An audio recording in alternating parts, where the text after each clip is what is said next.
वर्गीकरण, पदार्थों का वर्गीकरण, classification of matter, classification of matter, classification of matter, पदार्थों का वर्गीकरण, पदार्थों का वर्गीकरण।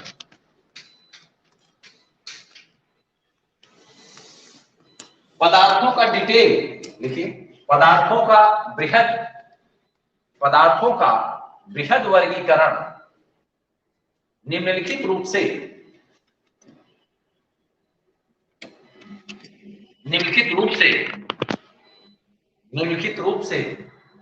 किया गया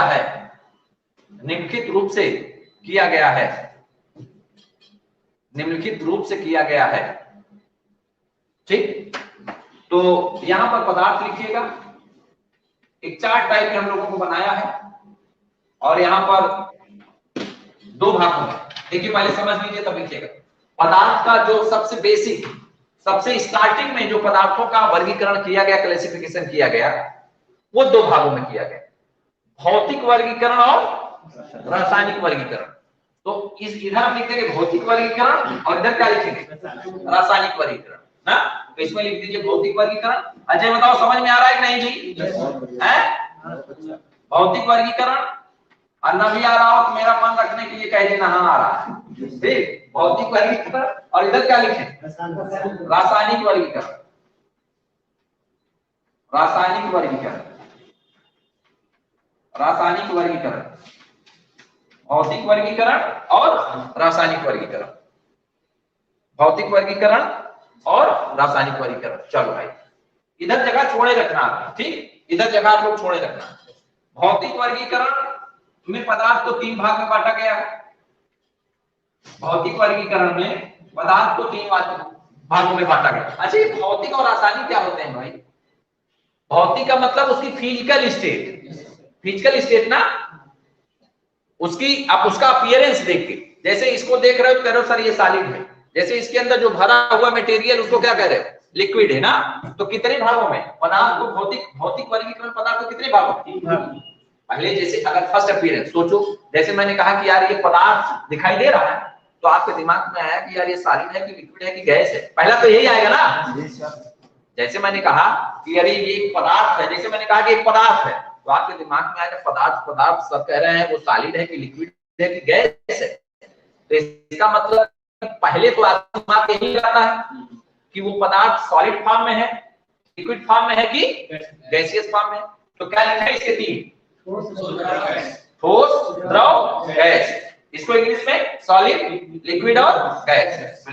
ठोस, द्रव और क्या, गैस। यहाँ पर क्या लिखे, सॉलिड, बोलो भाई, लिक्विड, गैस। थोड़ा अंग्रेजी जानते रहो ना, सॉलिड, लिक्विड और गैस। चलिए, रासायनिक पदार्थ में दो भाग हैं, इसके दो पार्ट हैं, छोटा छोटा इसे बनाना, शुद्ध पदार्थ और मिश्रण। इसके दो पार्ट, शुद्ध पदार्थ और क्या, मिश्रण। शुद्ध पदार्थ और क्या, मिश्रण। शुद्ध पदार्थ और मिश्रण। तो शुद्ध पदार्थ के दो भाग, तत्व और यौगिक। इसके दो भाग, तत्व और यौगिक। इसके दो पार्ट, तत्व और यौगिक। इसके दो पार्ट, तत्व और यौगिक। तत्व दो प्रकार के, मेटेलिक और नॉन मेटेलिक। तत्व दो प्रकार के, धात्विक, अभी हम समझाते हैं, धात्विक और अधात्विक। धात्विक दिखाई दे रहा है, धात्विक जिसको हम मेटेलिक भी कहते हैं, और अधात्विक, नॉन मेटल।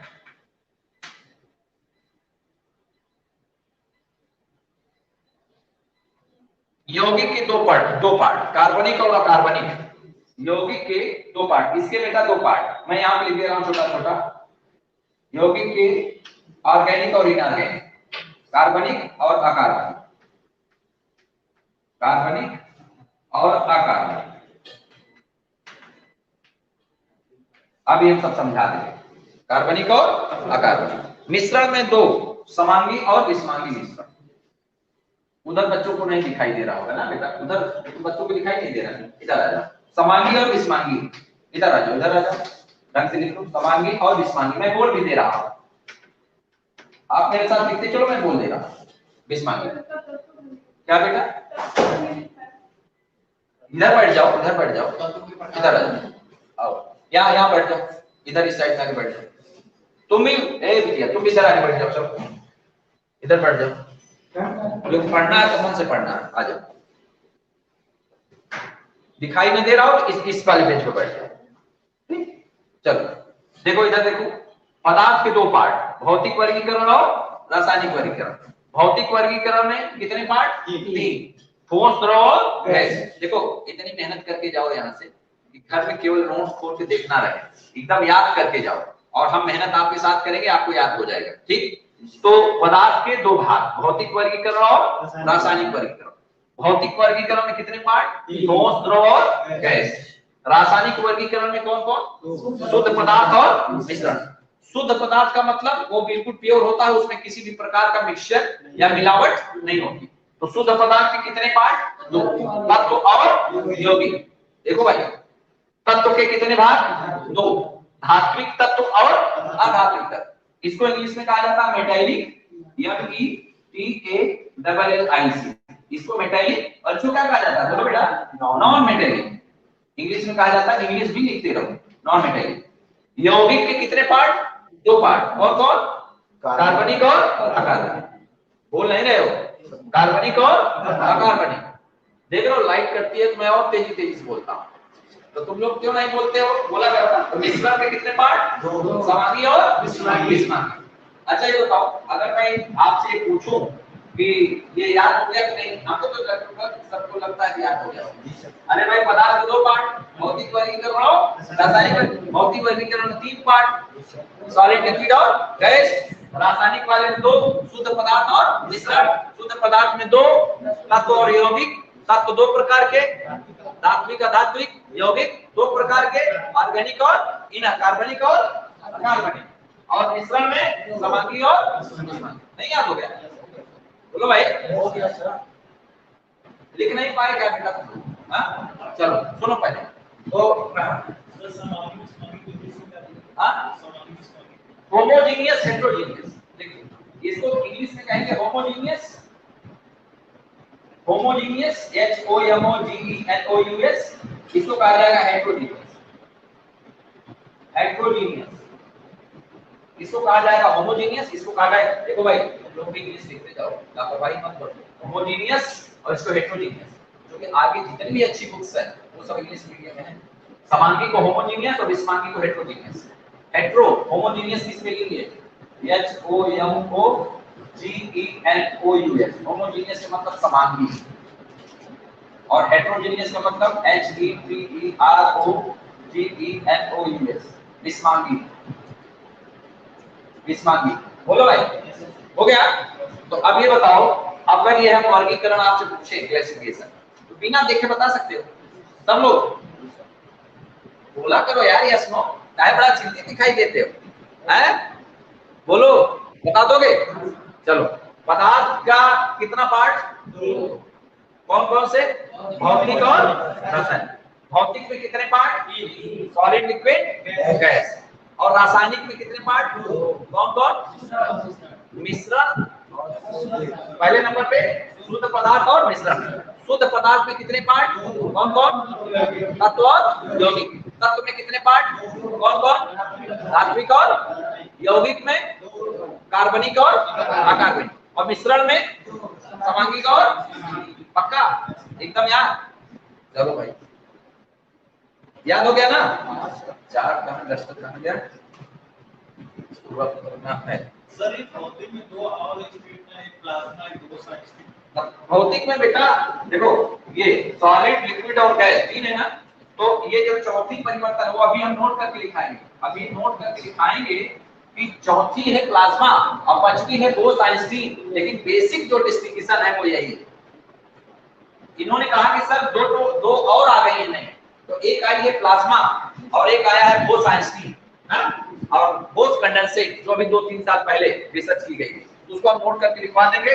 वो या दस्तखत रखे हैं, कोई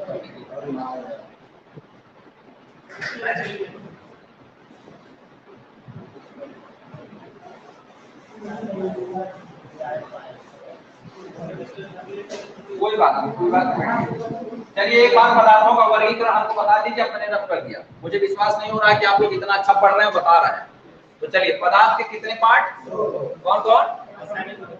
भौतिक और रासायनिक। भौतिक में कितने पार्ट? Solid, liquid, gas. और रासायनिक के कितने पार्ट? कौन कौन?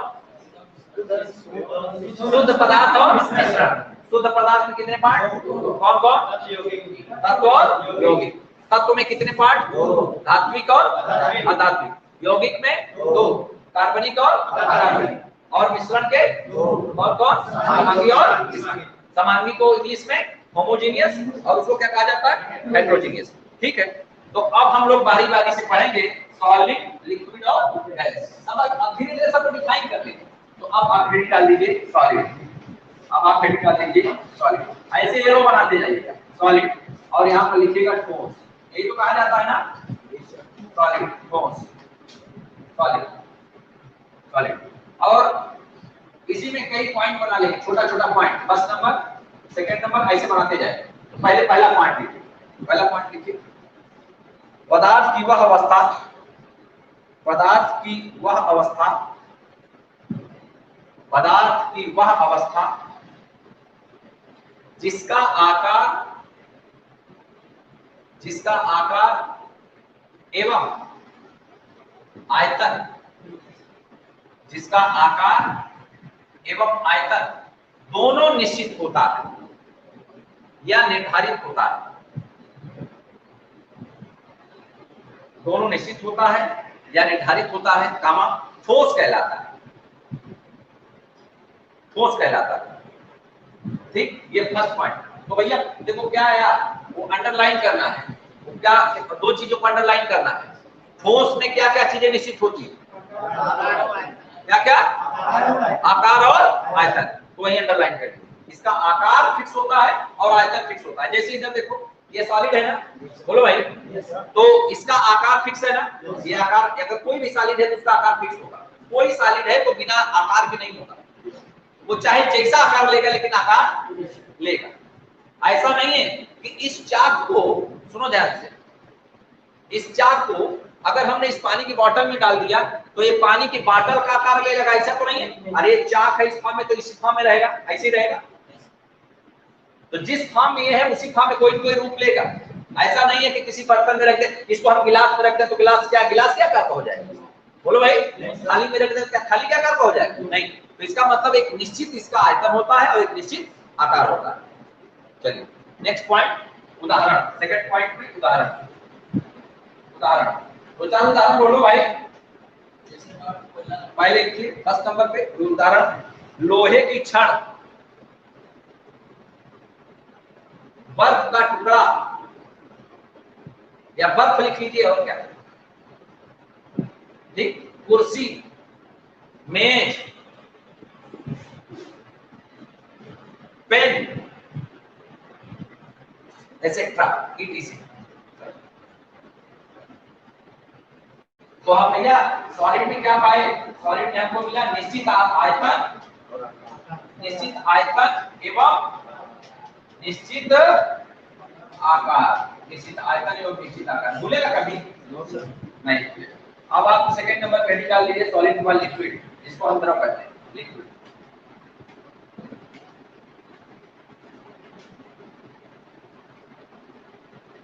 निश्चित आयतन एवं आकार दोनों होता है। चलिए अब liquid, first point, first point, first point,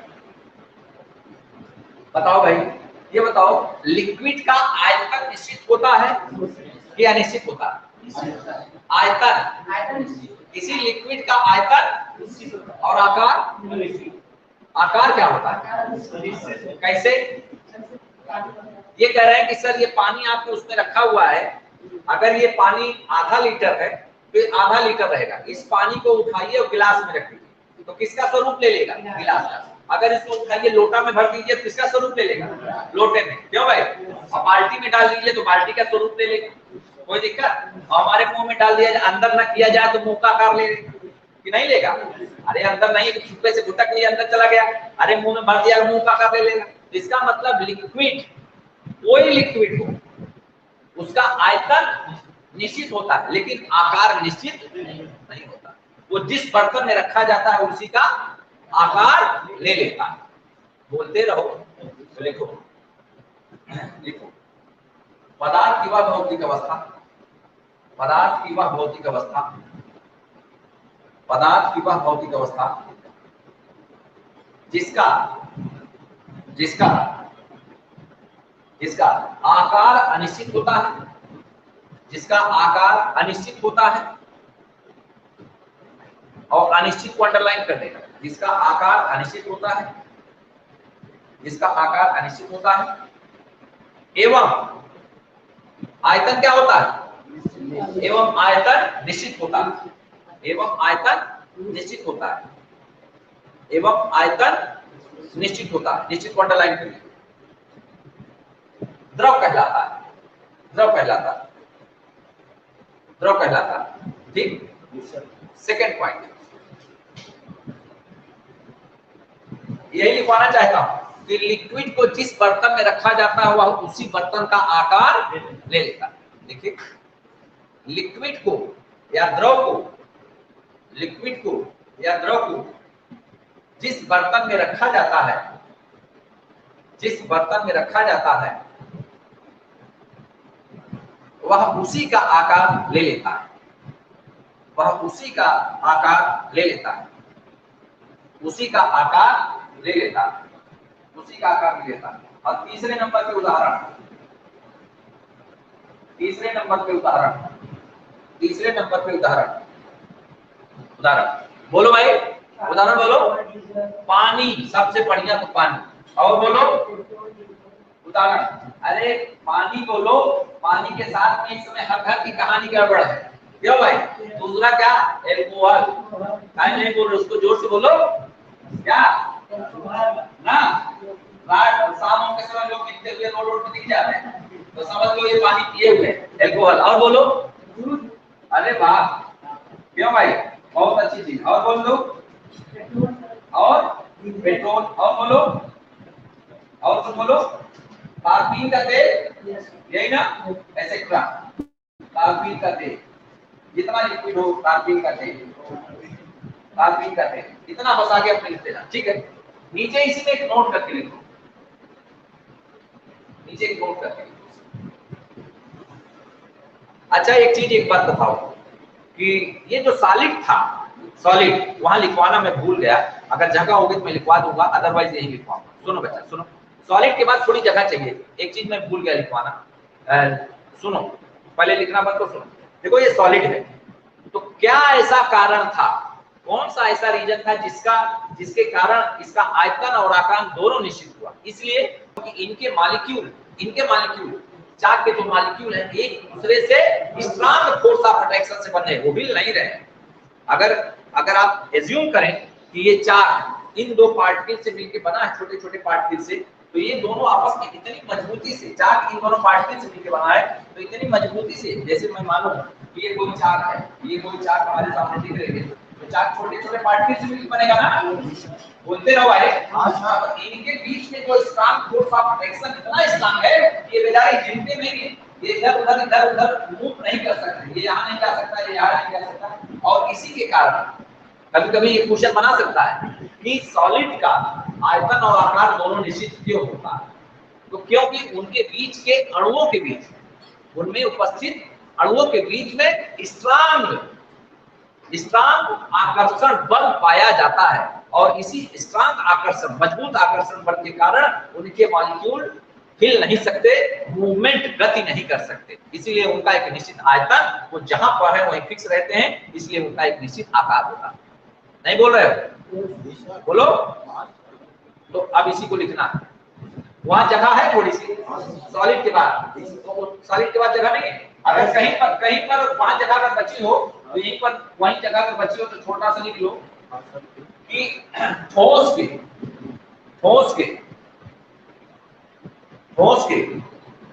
अणुओं के बीच में बस एक लाइन खत्म कर दूंगा इसको। ठोस के अणुओं के बीच में प्रबल आकर्षण बल होता है, प्रबल आकर्षण बल होता है, जिसके कारण प्रबल आकर्षण बल होता है, जिसके कारण वो गति नहीं कर सकते, जिसके कारण वो गति नहीं कर सकते। इसलिए उनका आयतन और आकार निश्चित होता है, इसलिए उनका आयतन और आकार दोनों निश्चित होता है, आयतन और आकार दोनों निश्चित होता है, आयतन और आकार दोनों निश्चित होता है, आयतन और आकार दोनों निश्चित होता है। देखिए ना, अब उसको छोड़ दीजिए, आ जाए लिक्विड पर। यही चीज यहाँ पर लिखवाना चाहता हूँ, यहाँ पर लिखवाना चाहता हूँ। सॉलिड में तो मैंने बताया कि इनके मॉलिक्यूल के बीच में स्ट्रांग फोर्स ऑफ अट्रैक्शन होता है ना, इसलिए हिल नहीं सकते, निश्चित आयतन निश्चित आकार। लेकिन लिक्विड के मॉलिक्यूल, मान लो ऐसे बर्तन में भरा है कोई लिक्विड, बोलो भाई यहाँ पे भरा है, ऐसे ऐसे ऐसे लिक्विड के मॉलिक्यूल है, पानी के मॉलिक्यूल है, ये पानी के मॉलिक्यूल है, तो ये क्या होगा, इनके बीच में फोर्स ऑफ अट्रैक्शन सॉलिड की तुलना में बहुत कमजोर होता है। सॉलिड के मॉलिक्यूल जो थे, इनके सॉलिड के मॉलिक्यूल, इनके बीच में जो आकर्षण बल था उसके तुलना में ये आकर्षण बल क्या है, बोलो भाई, कमजोर है। इनके मॉलिक्यूल आपस में एक दूसरे से कमजोर बांड के द्वारा जुड़े हुए, तो ये बेचारा कहेगा ए जाओ हटो यहाँ से, ये बेचारा भी यहाँ से चला जाएगा, ये आपस में अटैक है, ये भी यहाँ से ले जाएंगे, ये आराम से मोशन करते रहते हैं, ये यहाँ चले गए पैर में, यहाँ चले। इसीलिए लिक्विड को अगर आप देखें कि लिक्विड के मॉलिक्यूल के बीच में जो आकर्षण बल होता है, वो अगर आप थोड़ा सा लिक्विड हाथ पर ले लें तो लुढ़कता है। क्यों लुढ़कता है कि एक मॉलिक्यूल और दूसरे मॉलिक्यूल के बीच में जो फोर्स होता है वो कमजोर होता है ना, और पीछे वाला मॉलिक्यूल आगे वाले मॉलिक्यूल को खींचता है। ऐसा थोड़ी ना है कि यहाँ से अगर हम एक एक एक एक एक गिलास पानी यहाँ से हम रोल कर दें तो केएमपीजी के गेट पे थोड़ी पहुंचेगा, क्यों, ऐसा तो नहीं है ना। अगर हम रोल करें थोड़ी दूर जाके रुक जाएगा, अगर यही हम पानी गिराएं तो थोड़ी दूर जाके रुक जाता है, क्यों, पीछे का मॉलिक्यूल आगे वाले मॉलिक्यूल को क्या करता है। जैसे आप लोग दो दोस्त कभी कभी चलते हैं, कोई दोस्त तेजी से चलने लगता है तो आप लोग पीछे कहते हैं रुको ना, हम भी चल रहे हैं, तो पीछे वाला मॉलिक्यूल आगे वाले मॉलिक्यूल को रोकता है, कहता खींचता है, इसलिए धीरे धीरे करके वो रुक जाता है। अब गैस में क्या होता है, कोई फोर्स होता नहीं, तो आगे वाला मॉलिक्यूल निकल गया तो पीछे वाला खींचने वाला है नहीं, वो निकलता चला जाता। इसीलिए यहाँ पर अगर कोई भी गैस लीक हो जाए तो पूरे कमरे में फैल जाती है। तो कहने का मतलब कि सॉलिड में फोर्स ऑफ प्रोटेक्शन सबसे ज्यादा, उससे कम लिक्विड में, और सबसे कम किसमें, गैस में। तो लिक्विड के मॉलिक्यूल के बीच में जो फोर्स ऑफ प्रोटेक्शन है, जो आकर्षण बल है, वो आकर्षण बल सॉलिड की तुलना में कम होता है। इसीलिए इनके मॉलिक्यूल आपस में एक दूसरे के सापेक्ष मोशन या गति करते हैं, और इसीलिए ये जिस बर्तन में रखे जाते हैं उसका आकार ले लेते हैं। क्यों भाई, उसका आकार ले लेते हैं। तो यही लिखना है कि ये बताओ भाई तुम लोग क्या लिखा जाए कि द्रव के, देखो तुम लोग बोल रहे खेलने के एकदम रेडी, सर जो बोले छाप 1 मिनट में रेडी। अरे थोड़ा दिमाग लगाओ, हम मेंस लिखने थोड़ी आएंगे, दिमाग लगाओ क्या लिखा जाए। आपको तो पता ही क्या लिखवाना है, आप लोगों को एक्सपर्ट करने के लिए कोचिंग चल रही ना। किताबों में तो सब छपा छुपा है, यूट्यूब पे किताबों में सब छपा है। यहाँ आने का मतलब फेस टू फेस जो टीचिंग होती है उसको समझिए। ये चीजें जो मैं बोल रहा हूँ ना, एग्जाम्पल देखिए, मैं कोई ड्रामा और कोई वो करने वाला थोड़ी हूँ, ये तो केवल आपको समझाने की ये सब बातें चल रही है। क्यों भाई, कोई जोकर होकर थोड़ी हूँ मैं। तो अब क्या लिखा जाए कि द्रव के अणुओं के बीच में आकर्षण बल सॉलिड की तुलना में कम होता है, जिससे इनके मॉलिक्यूल एक दूसरे के सापेक्ष गति करते हैं, और इसीलिए इनका आयतन निश्चित होता है, लेकिन आकार निश्चित, ये जिस बर्तन में रखे जाते हैं उसी का आकार ले लेते हैं। देखिए द्रव के, अब तो तुम लोग अपने से लिख सकते हैं, द्रव के अणुओं के बीच में, मजा आ रहा है कि नहीं पढ़ने में, द्रव के अणुओं के बीच में उपस्थित आकर्षण बल, उपस्थित आकर्षण बल ठोस की तुलना में, या ठोस के अणुओं की तुलना में, ठोस के अणुओं की तुलना में कमजोर होता है, कमजोर होता है, जिसके कारण द्रव के अणु एक दूसरे के सापेक्ष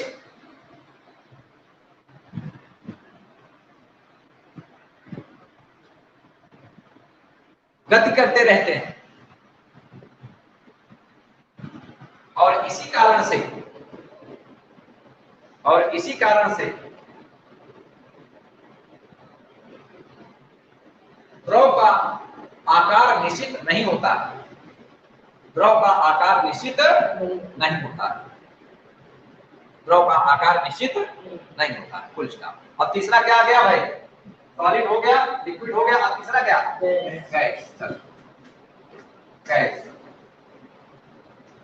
फर्स्ट पॉइंट इसमें, फर्स्ट पॉइंट क्या लिखा जाए कि भाई पदार्थ के 3 पार्ट, सॉलिड, लिक्विड और गैस। तो पदार्थ का वह पोर्शन गैस है, तीसरा पोर्शन है, थर्ड पोर्शन गैस। तो कैसे लिखा जाए कि गैस वह मटेरियल है या वह मटेरियल वह पदार्थ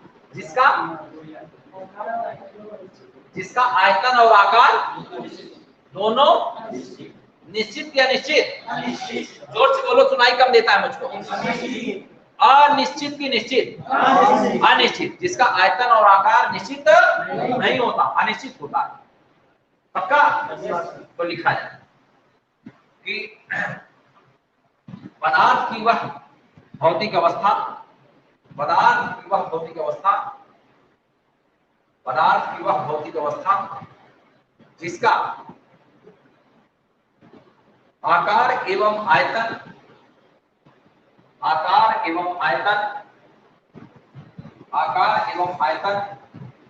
दोनों अनिश्चित होता है,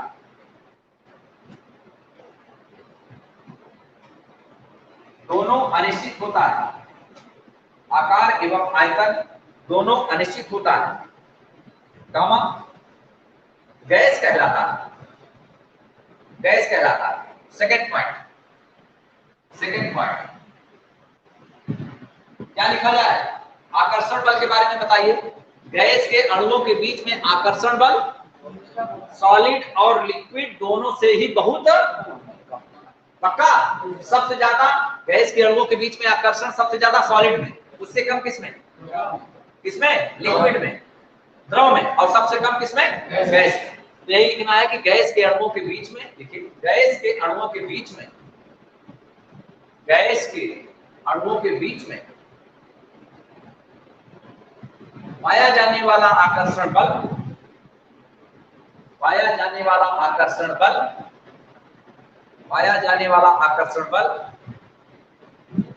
ठोस और द्रव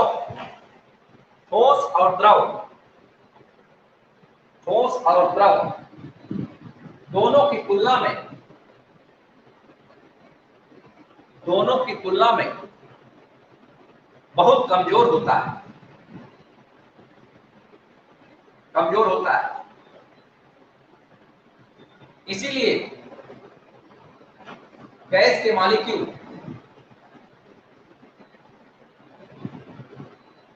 एक दूसरे के सापेक्ष बहुत तेजी से गति कर सकते हैं।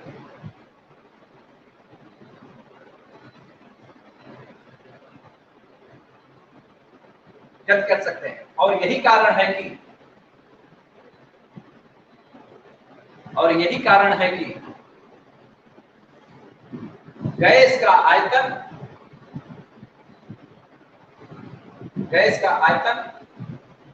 एवं आकार दोनों निश्चित नहीं होता,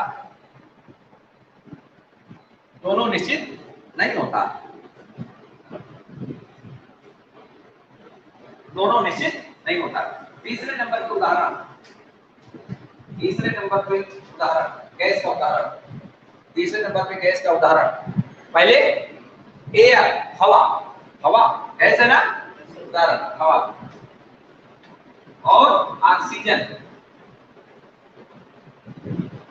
carbon dioxide gas, CO2 gas, carbon dioxide gas, हवा oxygen, carbon dioxide gas, hydrogen gas, H2 gas, etcetera, ये सभी। ठीक है, ठीक है।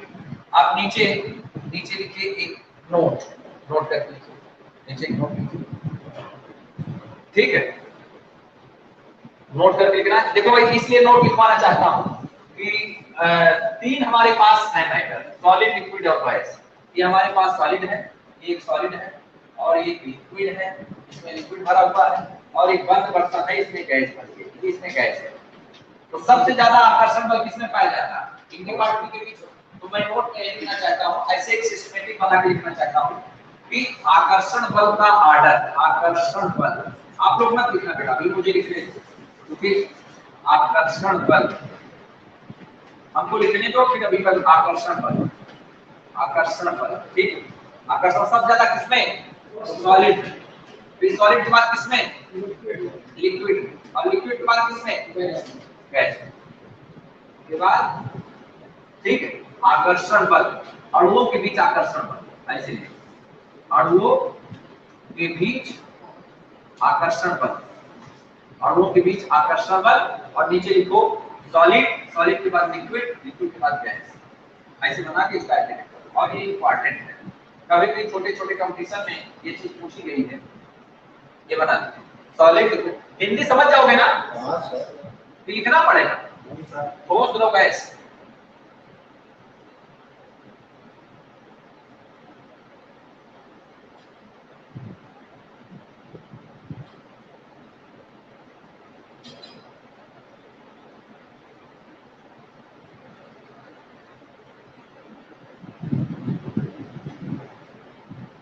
ठीक, नीचे स्टार बना के, नीचे स्टार बना के। अच्छा ये बताओ, गैस के मॉलिक्यूल के बीच में कोई आकर्षण बल, बहुत वीक वांडर वाल फोर्स लगता है। गैस के बीच के मॉलिक्यूल के बीच में जो फोर्स लगता है वो कहीं भी लिख लो, नॉलेज के लिए, कहीं नॉलेज के लिए लिख लो, कहीं नॉलेज के लिए लिख लो कि गैसों के बीच में, गैस के अणुओं के बीच में, कहीं नॉलेज के लिए लिख लो, गैस के, इस नोट्स के अलावा गैस के अणुओं के बीच में, गैस के अणुओं के बीच में, गैस के अणुओं के बीच में वीक माने कमजोर, वीक वांडर वाल बल, वीक वांडर वाल, वीक वांडर वाल बल कार्य करता है, वांडर वाल फोर्स कार्य करता है, वीक वांडर वाल फोर्स कार्य करता है। गैस के अणुओं के बीच में वीक वांडर वाल फोर्स कार्य करता है, ये बहुत कमजोर बल होता है। तो इसको याद रखना भाई, ये कई बार क्वेश्चन पूछ सकता है या छोटे छोटे कंपटीशन में पूछ सकता है कि गैस के बीच में कौन सा फोर्स होता है, आयनिक बांड, कोवैलेंट बांड, या कोऑर्डिनेट बांड, या वांडर वाल। पक्का? अगर कहीं रास्ते उसने हम मिल गए और पूछ लिए तो बता दोगे कि गैस के अणुओं के बीच में कौन सा फोर्स लगता है? जोर से बताओगे ना? वांडर वाल। वांडर वाल एक साइंटिस्ट थे। देखो इंग्लिश में वांडर वाल ऐसे लिखा जाता है, VAN, जगह छोड़ के DER और WAAL, वांडर वाल ऐसे लिखा जाता है। अब कुछ लोग क्या करते हैं, गलत लिख देते हैं, ऐसे लिख देते हैं VANDER, ये। तो गैस के अणुओं के बीच में बहुत कमजोर बल कार्य करता है। तो ये बताओ, गैस अगर मान लो इस कोई एक बर्तन है, विजल है, इस बर्तन में गैस भरी, अगर हम यहाँ एक पिस्टन लगा के गैस को कंप्रेस करें तो आसानी से कंप्रेस हो जाती है। अरे गैस को अगर कंप्रेस किया जाए तो गैस आसानी से कंप्रेस हो जाती है, लेकिन लिक्विड उतना आसानी से कंप्रेस नहीं होता, और सॉलिड तो बिल्कुल नहीं होता। बोलो। तो इसका मतलब कि गैस को कंप्रेस किया जा सकता है, क्यों? क्योंकि उनके अणुओं के बीच में कोई प्रबल आकर्षण बल, मतलब वो बेचारे बिना, एक प्रकार से बिना पेंडिंग, उनके बीच में आकर्षण बल है नहीं। तो कोई बेचारा यहाँ टहल रहा है, कोई उस कोने पे टहल रहा है, कोई गोपीगंज में टहल रहा है, कोई कहीं टहल रहा है, गैस के मॉलिक्यूल छोड़ दीजिए तो यहाँ से पहुंचते पहुंचते कोई आकर्षण बल है नहीं। अब क्या एक लोटा पानी अगर हम गिराएं तो गेट पे पहुंच जाएगा? क्यों ऐसा? क्योंकि एक मॉलिक्यूल दूसरे मॉलिक्यूल को खींचता है, आकर्षण बल लगता है। अब सॉलिड में क्या है, क्या एक सॉलिड को हम यहाँ से तोड़ के छोड़ दें तो क्या वो भाग जाएगा? नहीं भाग, क्योंकि उसके मॉलिक्यूल एक दूसरे से बंधे हुए स्ट्रॉन्ग। तो यही रीजन है कि गैस का कोई लीकेज अगर यहाँ हो जाए, धीरे धीरे गैस क्यों फैल जाती है? क्योंकि एक मॉलिक्यूल दूसरे मॉलिक्यूल को अट्रैक्ट नहीं करता। लिक्विड थोड़ी दूर जाता है। क्यों जाता है? क्योंकि उनके बीच में सॉलिड से कम कमजोर बल होता है, लेकिन लिक्विड से वो गैस से अधिक होता है। ठीक है, तो गैस को कंप्रेस किया जा सकता है। क्यों कंप्रेस किया जा सकता है? क्योंकि उनके बीच में कोई स्ट्रांग फोर्स, उनके बीच में कमजोर वाटर वाल फोर्स लगता है, इसलिए गैस को आसानी से कंप्रेस किया जा सकता है और लिक्विड को आसानी से, और सॉलिड को तो बिल्कुल ही नहीं कंप्रेस किया जा सकता। वो कहते हैं हम हिलेंगे नहीं, दो मॉलिक्यूल आपस में कहते हैं हम हिलेंगे, तो कंप्रेस होने की बात करते हैं। अब गैस के मॉलिक्यूल कहें भैया ठीक है, अब थोड़ा सा कंप्रेस किए और दूसरा पहुंचा है और कंप्रेस करो, और बेचारे कंप्रेस हो गए। क्यों भाई? उनके बीच में कोई फोर्स नहीं, बहुत कमजोर बल लगता है। तो लिखा जाए गैस का कोई पृष्ठ नहीं होता। पहले ऐसे गैस का कोई पृष्ठ, ऐसे गैस का कोई पृष्ठ नहीं होता। गैस का कोई पृष्ठ नहीं होता। Full stop. इसका विसरण, फुल स्टॉप, इसका विसरण डिफ्यूजन, विसरण को डिफ्यूजन कहा जाता है। इसका विसरण DIFFUSION, इसका विसरण या डिफ्यूजन बहुत तेज होता है। इसका विसरण या डिफ्यूजन बहुत तेज होता है तथा इसे आसानी से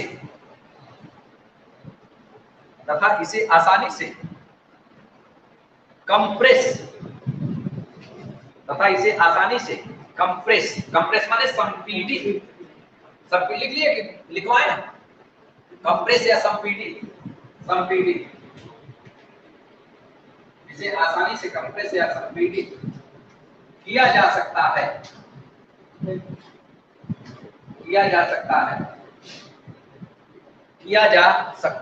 जिसे आसानी से संपीडित किया जा सकता है। ठीक है, देखिए इस नोट में आपने ये लिखा कि जैसे मैं कहूं कि हमारे पास कोई एक, मान लीजिए कि ये माउस है, तो ये बताइए इस माउस का पृष्ठ है कि नहीं? इसका सरफेस है ना। क्यों सरफेस है? क्योंकि इसके मॉलिक्यूल के बीच में आकर्षण बल है, इसके मॉलिक्यूल एक दूसरे से दूर नहीं जा रहे हैं, पृष्ठ है। अच्छा, लिक्विड को क्या करें ये बताओ। अगर हमारे पास लिक्विड है, लिक्विड को अगर हम इसमें निकाल दें, इसमें निकाल लिए तो लिक्विड का पृष्ठ दिखाई दे रहा है कि नहीं? दिखाई दे रहा। अरे ये पृष्ठ इसका दिखाई दे रहा। बोलो भाई, क्या गैस को इसमें ले पाएंगे? नहीं ले पाएंगे। क्यों नहीं ले पाएंगे? क्योंकि इनके बीच में week van der Waals force है और गैस ऐसे निकालेंगे फट से क्या होंगे? उड़ जाएंगे। क्यों उड़ जाते हैं? पंख लगा रहता है क्या? उनके मॉलिक्यूल के बीच में कोई आकर्षण बल नहीं होता, एक दूसरे के वो ड्रैग खींचते नहीं, इसलिए उड़ जाते हैं। तो यही मैंने लिखवाया कि सॉलिड में तो सरफेस होता है, लिक्विड में भी सरफेस होता है, लेकिन गैस में कोई भी पृष्ठ नहीं होता, कोई उसका सरफेस दिखाया। क्यों भाई? अब आपने पृष्ठ बनाने के लिए उसको जैसे निकालने की कोशिश किया वो उड़ जाएगा। अरे पृष्ठ निश्चित इसलिए कि आपने सोचा कि मैं यहाँ पर एक पृष्ठ बना लूं गैस को लेकर के, जैसे आपने रखा उठाई के पूरे कमरे का पृष्ठ हो गया। थोड़ा देर और बीता वो पूरे का पूरे इस पूरे एरिया का फैल गया। क्यों? तो इसलिए गैस का कोई पृष्ठ सॉलिड में होता है, लिक्विड में होता है। हाँ, गैस में कोई भी पृष्ठ।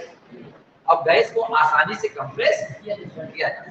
ठीक, चलिए नीचे फिर स्टार बना के नीचे स्टार बना के कि ताप एवं दाब में परिवर्तन करके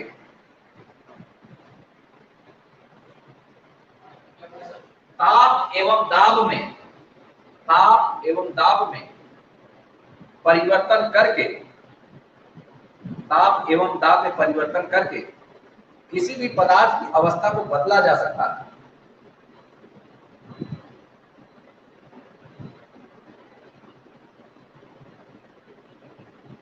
ताप एवं दाब में परिवर्तन करके किसी भी पदार्थ की अवस्था को बदला जा सकता है, परंतु इस पे अपवाद भी हैं।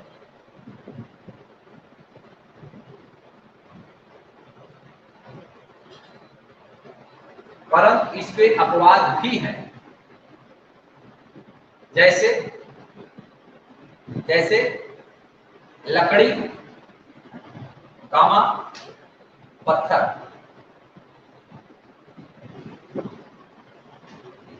पत्थर देखो मैंने ये बताया कि हमारे पास कार्बन डाइऑक्साइड गैस है, अगर वो बर्फ है, बर्फ मान लो सॉलिड CO2, अगर हमारे पास, पहले लिखना बंद करो, तो लिखना बंद करो, हमारे पास कार्बन, हमारे पास बर्फ है, क्या है, बर्फ, हमारे पास बर्फ है, और अगर हम बर्फ को टेम्परेचर दें, टेम्परेचर बढ़ाएं तो किस में बदल जाएगा, बोल नहीं रहे हो, और अगर उसको गर्म करें तो गैस। इसका मतलब देखो अभी टेम्परेचर बढ़ाए तो जो सॉलिड था वो किस में कन्वर्ट हो गया, लिक्विड में, और टेम्परेचर बढ़ाए तो इसका मतलब टेम्परेचर बढ़ाने पर, तापमान बढ़ाने पर, या प्रेशर के कम ज्यादा करने पर पदार्थों की अवस्थाएं बदलती, भौतिक अवस्था। वही जो बर्फ सॉलिड फॉर्म में था, टेम्परेचर बढ़ाने पर किसमें हो गया, द्रव में, तो उसकी अवस्था चेंज हो गई ना, सॉलिड से किसमें, द्रव में, और द्रव को गर्म किए तो गैस में कन्वर्ट हो गया। तो इसका मतलब टेम्परेचर बढ़ाने पर। अच्छा एक बात ये बताओ कि जो हमारा गैस सिलेंडर होता है, गैस सिलेंडर में LPG गैस होता है, तो हाई प्रेशर पर उसको लिक्विफाई करके भरा जाता है ना, तो प्रेशर बढ़ाने पर, प्रेशर अगर हम बढ़ाएं, मान लो कि इसमें कोई गैस भरी गई, और अगर हम उसको प्रेशर बढ़ाते जाए बढ़ाते जाए बढ़ाते जाए बढ़ाते जाए तो उसके मॉलिक्यूल बहुत नजदीक आ जाएंगे ना, और उनके मॉलिक्यूल इतना नजदीक आ जाए जितना कि लिक्विड में होते हैं। तो इसका मतलब प्रेशर बढ़ाते बढ़ाते बढ़ाते बढ़ाते बढ़ाते बढ़ाते उनके मॉलिक्यूल बहुत नजदीक आ जाएंगे, और जब उनके मॉलिक्यूल बहुत नजदीक आ जाएंगे तो उनके बीच में जो फोर्स ऑफ अट्रैक्शन है, आकर्षण बल लिक्विड की तरह काम करने लगेगा, वो लिक्विड की तरह बिहेव करने लगेगी। इसलिए हाई प्रेशर पे गैसेस किसमें कन्वर्ट हो जाती है, लिक्विड। नहीं समझ पाएगा, हाई प्रेशर पे जब आपने प्रेशर बढ़ाया तो गैस के मॉलिक्यूल एक दूसरे के बहुत नजदीक आए, और नजदीक आए तो उनके बीच में जो आकर्षण बल था किस रेंज में पहुंच गया, लिक्विड वाले में, द्रव वाले में, तो द्रव की तरह बिहेव करने लगे। बोलो। तो इसका मतलब ये हुआ कि इसका मतलब ये हुआ कि टेम्परेचर बढ़ाने पर, प्रेशर में परिवर्तन करने पर पदार्थ की भौतिक अवस्थाएं बदली जा सकती। जैसे अगर हम बर्फ को गर्म करें तो किसमें कन्वर्ट हो जाता है, द्रव। लेकिन इससे कुछ अपवाद भी है। अब कोई बच्चा कहे कि सर ये लकड़ी है, लकड़ी का टेम्परेचर बढ़ा रहा हूं, 25 डिग्री टेम्परेचर है, मैंने 32 डिग्री कर दिया, तो क्या लिक्विड हो जाएगा, बोलो। पत्थर है, पत्थर का 25 डिग्री टेम्परेचर है, 28 डिग्री है, उसको 80 डिग्री कर दिया तो पिघल जाएगा, नहीं पिघलेगा ना। तो इससे कुछ अपवाद भी हैं, लेकिन अगर टेम्परेचर प्रेशर में चेंज किया जाए तो भौतिक अवस्थाएं बदलती हैं, कुछ अपवाद को छोड़कर। तो नीचे लिखिए, जैसे गैस का प्रेशर बढ़ाया लिक्विड हो गया ना, लिक्विड का प्रेशर और प्रेशर। बहुत सही, यही क्वेश्चन मैं सोच रहा था कि कोई मुझसे पूछे। अभी मैं बताते वक्त लास्ट मोमेंट में सोच रहा था कि कोई बच्चा मुझसे पूछे। इनका कहना समझ गए ना कि सर जैसे आपने गैस का प्रेशर बढ़ाया तो उनके मॉलिक्यूल नजदीक आए, लिक्विड में हो गए, और हम प्रेशर बढ़ा दें तो क्या वो सॉलिड में परिवर्तित हो जाएंगे। भाई देखिए, सॉलिड जब हमारा मॉलिक्यूल गैसियस फॉर्म में था, सुनो जी, ऐ बालक सुनो यार, तुम पढ़ नहीं रहे, तुम केवल मैं देख रहा हूं तुम्हारा दिमाग यहाँ आया नहीं, लिखना बाद में पहले समझो। गैस के मॉलिक्यूल नजदीक आएंगे, लिक्विड फॉर्म में होंगे, और नजदीक आएंगे तो हम सोच रहे हैं क्या वो सॉलिड फॉर्म में कन्वर्ट हो जाए। भैया वो सॉलिड में नहीं जाएंगे। क्यों नहीं जाएंगे पता है, क्योंकि सॉलिड के बीच में जो स्ट्रॉन्ग फोर्स ऑफ अट्रैक्शन है वो इतना ज्यादा है कि इस फोर्स के बढ़ाने से उनके बीच की जो डिस्टेंस है या फोर्स ऑफ अट्रैक्शन इतना नहीं बढ़ पाता है कि वो सॉलिड फॉर्म में चला जाए।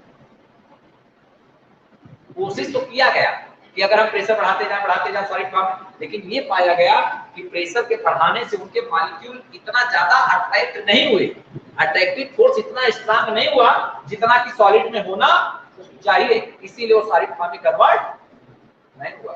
ये ध्यान रखिएगा, ठीक ना। होना चाहिए लेकिन होता नहीं, क्यों, क्योंकि उनके बीच में फोर्स ऑफ अट्रैक्शन इतना स्ट्रांग नहीं होता है। इसके आगे लिखिए, स्टार बना के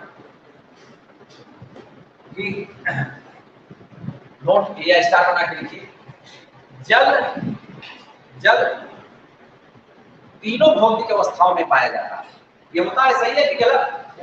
जल कितनी, अगर आपसे पूछा जाए कौन सा ऐसा पदार्थ है जो 3 भौतिक अवस्था में पाया जाता है, तो कौन है वो, जल।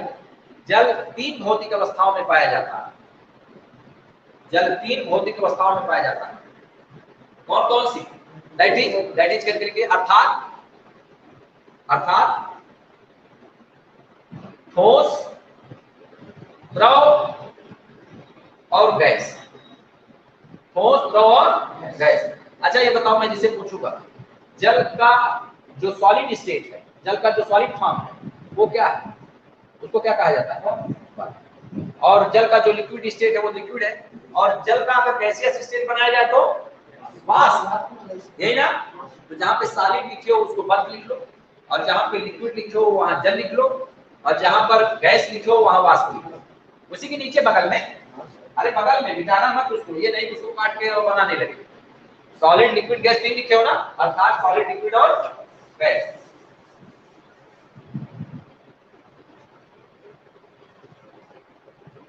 नेक्स्ट नीचे लिखिए, पदार्थ की चौथी अवस्था, पदार्थ की चौथी अवस्था, पदार्थ की चौथी अवस्था प्लाज्मा। पदार्थ की चौथी अवस्था ये प्लाज्मा, पदार्थ की चौथी अवस्था प्लाज्मा, प्लाज्मा एवं पांचवी अवस्था, पांचवी अवस्था बोस-आइंस्टीन, बोस-आइंस्टीन कंडेंसेट होती है। कंडेंसेट, कंडेंसेट, बोस-आइंस्टीन कंडेंसेट, ये इंग्लिश में ऐसे लिखेगा, बोस-आइंस्टीन कंडेंसेट, बोस-आइंस्टीन कंडेंसेट होती है, बोस-आइंस्टीन कंडेंसेट। ठीक, नीचे एक स्टार नोट करके लिखिए, इसको लिख लेना। देखो अभी इन्होंने प्रश्न किया था कि सर दो अवस्थाएं और होती हैं, तो पदार्थ की चौथी अवस्था क्या है? प्लाज्मा, ये बहुत अनस्टेबल, और पांचवी क्या है? Bose-Einstein condensate. बोस-आइंस्टीन, ये बहुत पहले इसको ज्ञात किया गया था, लेकिन 4 साल पहले इसको फिर से इस पर काम किया गया। तो plasma, Bose-Einstein condensate. Next note करके लिखिए और हेडिंग डाल दीजिए, ऊर्ध्वपातन। छोटी हेडिंग डालिए नोट में, ऊर्ध्वपातन, ऊर्ध्वपातन, और इसको इंग्लिश में कहा जाता है सब्लिमेशन। क्या कहा जाता है? सब्लिमेशन, ऊर्ध्वपातन, सब्लिमेशन, इसको कहा जाता है ऊर्ध्वपातन, सब्लिमेशन। बताएगा कोई बच्चा? बताइए ऊर्ध्वपातन क्या है?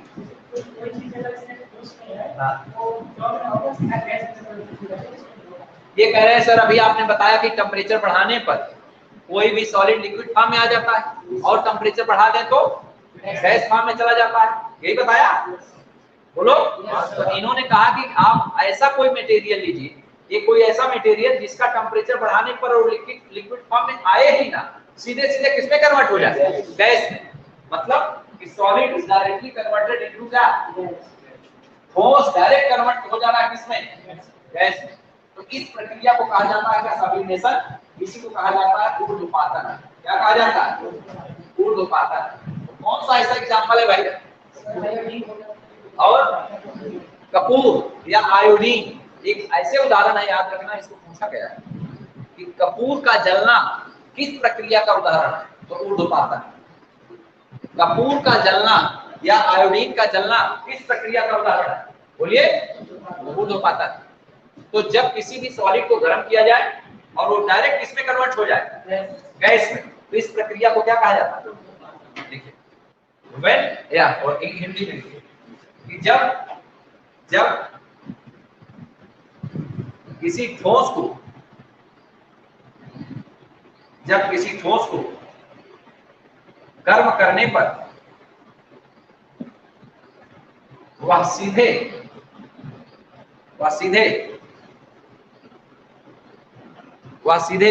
गैसीय अवस्था में, वह सीधे गैसीय अवस्था में बदल जाता है।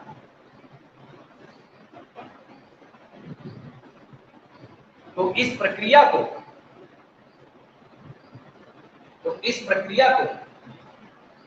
ऊर्ध्वपातन कहा जाता है। ऊर्ध्वपातन कहा जाता है। फुल स्टॉप, नई लाइन। जैसे जैसे कपूर, कैम्फोर, जैसे कपूर या कैम्फोर, या आयोडीन को गर्म करने पर, आयोडीन को गर्म करने पर वह सीधे गैस में बदल जाता, गैस में बदल जाता, गैस में बदल जाता है। यहां पे लिखो सॉलिड, ठीक, और ऐसे एरो दिखा के लिखो गैस, ठीक, और यहां पर इसी पे लिख लो सब्लिमेशन, सब्लिमेशन। अच्छा ये बताओ इंग्लिश में लिख दे रहा हूं, समझ जाओगे कि नहीं? तो बना लो सॉलिड, डायरेक्ट मत दिखाओ, सॉलिड कन्वर्ट हो जा रहा है गैस में, और इस घटना को कहेंगे सब्लिमेशन। बना लो ऐसे, ये फिगर बना लो, ये फिगर बना लो, और इसी का एग्जांपल लिख लो कपूर, और यहां पर लिख लो गैस। ये फिगर बना लो, ये फिगर बहुत इंपॉर्टेंट, और इसी को इंपॉर्टेंट कर लो, ये बड़ा इंपॉर्टेंट है ऐसे, और ये कंपटीशन के लिए इंपॉर्टेंट, कंपटीशन बीसीएस के लिए या और भी जो लोक सेवा आयोग के यूपीपीएससी एग्जाम होते हैं उसके लिए इंपॉर्टेंट है कि इस प्रक्रिया को क्या कहा जाता है, सब्लिमेशन।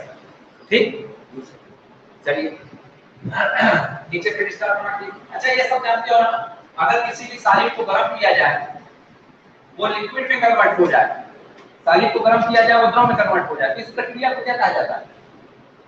सॉलिड मतलब ठोस को द्रव में कन्वर्ट करने की घटना को क्या कहा जाता है? नहीं पता?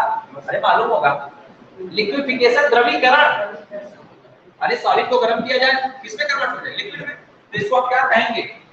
द्रवीकरण। लिखना मत, हम लिखवा देंगे, लिखना मत, हम ढंग से लिखवा देंगे, द्रवीकरण। और अगर लिक्विड को गर्म किया जाए गैस में कन्वर्ट हो जाए, लिक्विड कन्वर्ट हो जाए किसमें? गैस में, इस प्रक्रिया को क्या कहा जाता है? वेपराइजेशन। क्या कहा जाता है? वाष्पीकरण। तो देखो दो चीजें हम लोगों को लिखना है, क्या लिखना है कि जब सॉलिड डायरेक्ट कन्वर्ट हो लिक्विड में, सॉलिड कन्वर्ट हो लिक्विड में, इसको क्या कहेंगे? द्रवीकरण। और अगर लिक्विड कन्वर्ट हो गैस में, इसको क्या कहेंगे? वाष्पीकरण या वेपराइजेशन।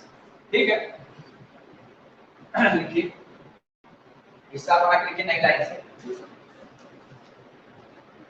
सॉलिड ठोस का द्रव में बदलना, ठोस का द्रव में बदलना,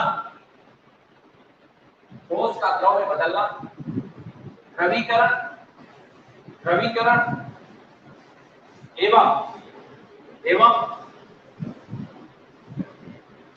द्रव का गैस में बदलना, गैस सॉरी गलत बोल रहा हूं क्या? सॉलिड का लिक्विड में बदलना द्रवीकरण, एवं लिक्विड का गैस में बदलना, एवं लिक्विड का गैस में बदलना वाष्पीकरण कहलाता है, वाष्पीकरण कहलाता है, वाष्पीकरण कहलाता है।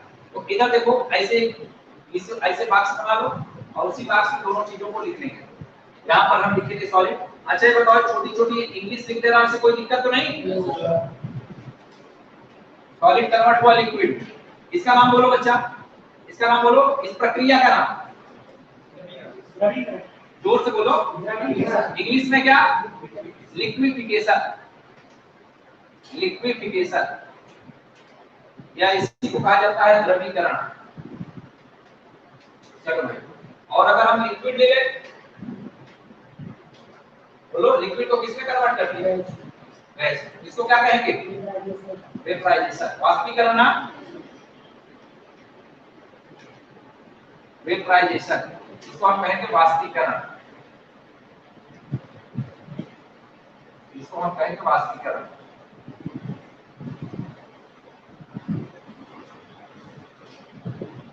ठीक, तो सॉलिड का लिक्विड में कन्वर्ट हो, लिक्विफिकेशन, लिक्विड का गैस में कन्वर्ट होना।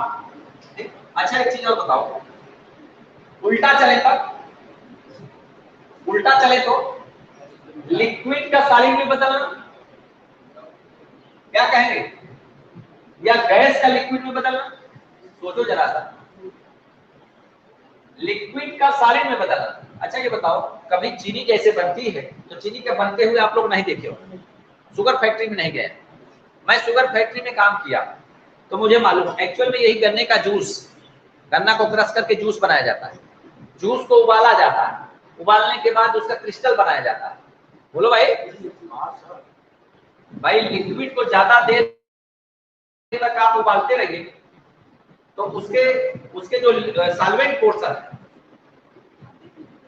हाँ भाई, तो उसका जो लिक्विड पोर्शन है, वो लिक्विड पोर्शन क्या होगा, वो सॉल्वेंट पोर्शन उड़ता जाएगा ना, और सॉल्यूट पार्टिकल बचा रह जाएगा। तो जैसे गन्ने के जूस को क्रश करते हैं, क्रश करके उसको उबालते हैं, और उबाल करके इतना उसको उबाल देते हैं कि उसका पानी वाला पोर्शन, क्योंकि गन्ने के जूस में 70% पानी, 30% सुक्रोज होता है।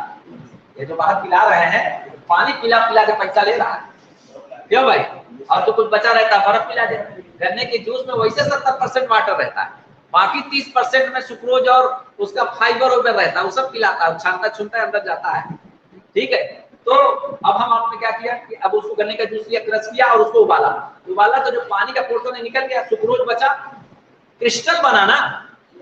बोलो भाई, तो लिक्विड कन्वर्ट होगा सॉलिड में, तो इसको कहेंगे क्रिस्टलाइजेशन। याद आएंगे? नहीं समझ पा रहे? क्रिस्टलीकरण। सुनो भाई, देखो, सॉलिड का लिक्विड में बदलना, लिक्विफिकेशन, लिक्विड का सॉलिड में बदलना, जोर से बोलो, क्रिस्टलाइजेशन, क्रिस्टलीकरण। ए बाल लिखो मत, बोलो। सॉलिड का लिक्विड में कन्वर्ट होना क्या कहलाता है? सॉलिड का लिक्विड में द्रवीकरण, और लिक्विड का सॉलिड में बदलना क्रिस्टलाइजेशन या क्रिस्टलीकरण। लिक्विड का गैस में बदलना वाष्पीकरण, वाष्प का लिक्विड में बदलना संघनन, कंडेंसेशन। कंडेंसेशन बना लो इसको, संघनन, इसको संघनन, ऐसे फिगर बनाओ, संघनन, और इसको इंग्लिश में कहा जाता है कंडेंसेशन।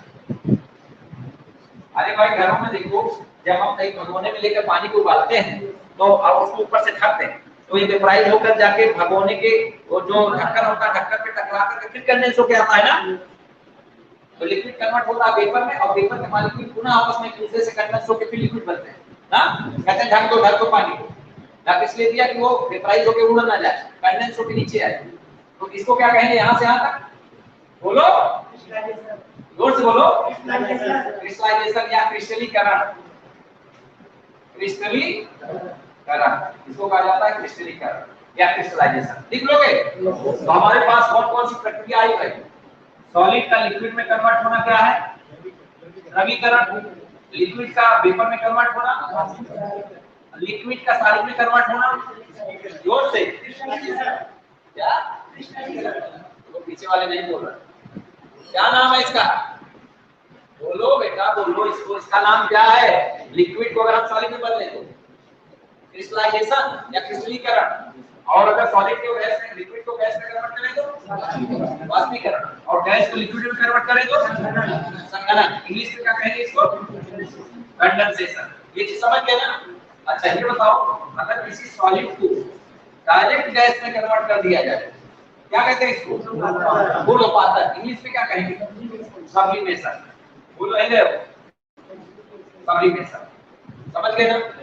तो अगर हम कभी पूछेंगे तो याद रहेगा।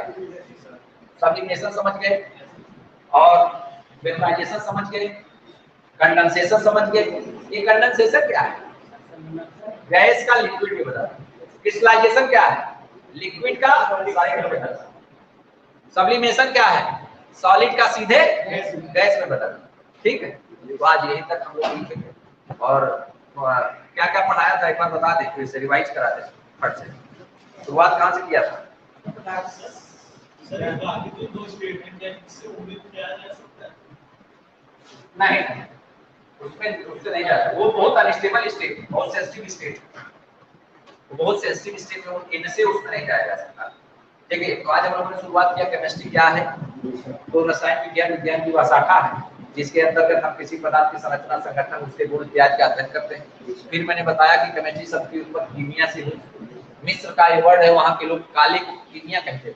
वो गड्ढे की खुदाई कुछ काम करा रहे थे, मकान बनवा रहे थे, जमीन खुदाई किए तो उसमें से थोड़ा काला काला रंग दिखाई दिया, तो उसको क्या बोले? कीमिया, मानी काला रंग पा गए, काला रंग पा गए ना। और मिस्र वाले वैसे खुदों को काले को। फिर आगे क्या हुआ?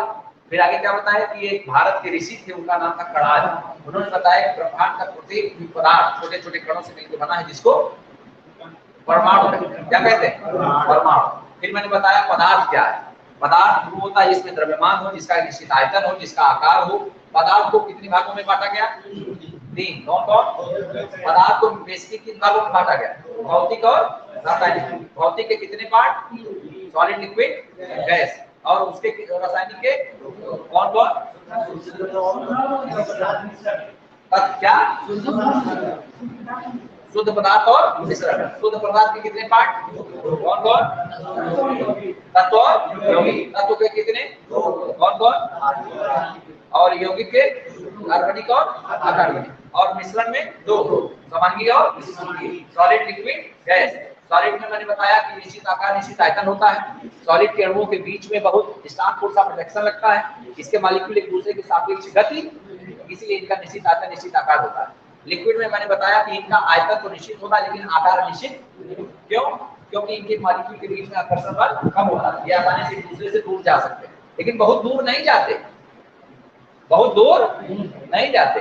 फिर मैंने बताया कि गैस के मॉलिक्यूल, गैस वो पदार्थ होते हैं जिसमें न तो आयतन हो न तो आकार, क्योंकि उनके बीच में कोई स्ट्रांग फोर्स ऑफ अट्रैक्शन लगता नहीं, सबसे कमजोर वान डेर वाल्स बल लगता है। इसीलिए गैस, यहाँ कोई गैस लीक कर दी जाए तो उसके मॉलिक्यूल धीरे धीरे दूर दूर चले जाते हैं, क्योंकि उनके बीच में कोई स्ट्रांग फोर्स ऑफ अट्रैक्शन नहीं लगता। फिर आगे बोलो, क्या बताया? बोलो भाई। हाँ, मैंने बताया अगर किसी सॉलिड को गर्म किया जाए डायरेक्ट लिक्विड में कन्वर्ट हो जाए, तो डायरेक्ट गैस में कन्वर्ट हो जाए तो सब्लिमेशन। सॉलिड लिक्विड में कन्वर्ट हो तो लिक्विफिकेशन।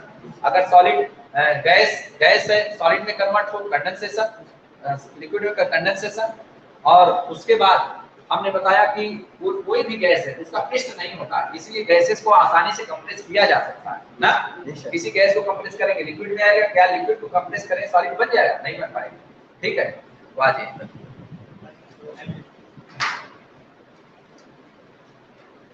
चलिए, बहुत बहुत धन्यवाद आप लोगों का।